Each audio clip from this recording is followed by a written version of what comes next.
Namun terjadi perselisihan ulama. Apakah bagi imam disunnahkan mengeraskan bacaan Bismillahirrahmanirrahim atau tidak?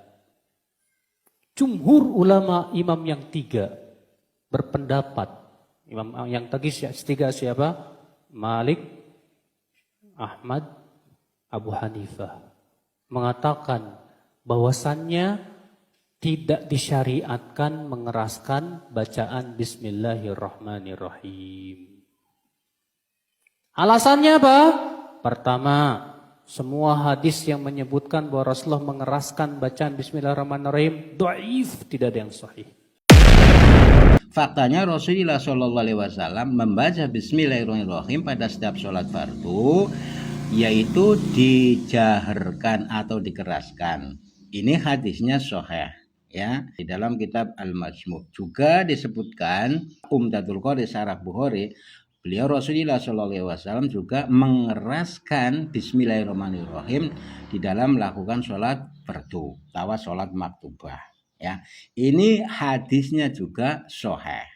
Imam mazhab yang ketiga, yang pertama adalah Imam Malik, kedua Imam Abu Hanifah, dan yang ketiga Imam Ahmad bin Hambal. Mereka tidak mengeraskan membaca Bismillahirrahmanirrahim di dalam sholat. Alasannya adalah ini.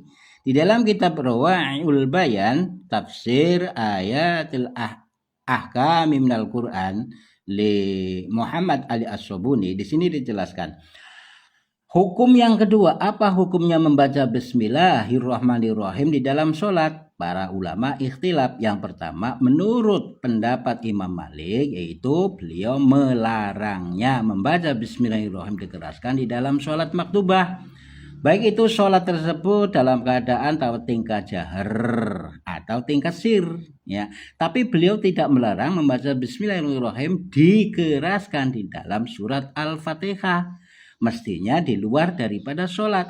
Wala fi khairiha minas suwar, dan tidak melarang, beliau tidak melarang selainnya, yakni surat Al-Fatihah, yaitu dari beberapa surat. Contohnya yang di Al-Quran baca surat Bismillahirrahmanirrahim, Qul huwallahu ahad, Allahu somad, ila akhir ayat, dan seterusnya. Akan tetapi beliau memperbolehkan membaca Bismillahirrahmanirrahim dikeraskan itu di dalam mengerjakan sholat nafilah, ya, sholat sunnah. Dan pendapat yang kedua, menurut Imam Abu Hanifah, bahwa musolli, orang yang sholat, hendaknya ia membaca Bismillahirrahmanirrahim disirkan, ya, bersama membaca surat Al-Fatihah di setiap rokaat dari rokaat-rokaatnya sholat tersebut. Dan apabila ia membacanya bersama di setiap surat, maka itu baik. Dan pendapat yang ketiga yaitu dari Imam Syafi'i. Imam Syafi'i di sini berkata, musolli, orang yang sholat, hendaknya membaca Bismillahirrahmanirrahim, ya, dikeraskan, itu hukumnya wajib. Artinya apabila kita melakukan sholat di tingkat jahar, maka Bismillahirrahmanirrahim dikeraskan. Dan apabila kita melakukan sholat dalam tingkah sholat tersebut waktunya sir, maka kata Imam Syafi'i disirkan. Dan yang ketiga, menurut Ahmad bin Hambal radhiyallahu an, ia membacanya, yakni membaca Bismillahirrahmanirrahim itu sir, wala yusanul jahru biha, dan membaca Bismillahirrahmanirrahim di dalam sholat itu tidak disunahkan dikeraskan. Begitu ya bro, wallahu a'lam bishawab.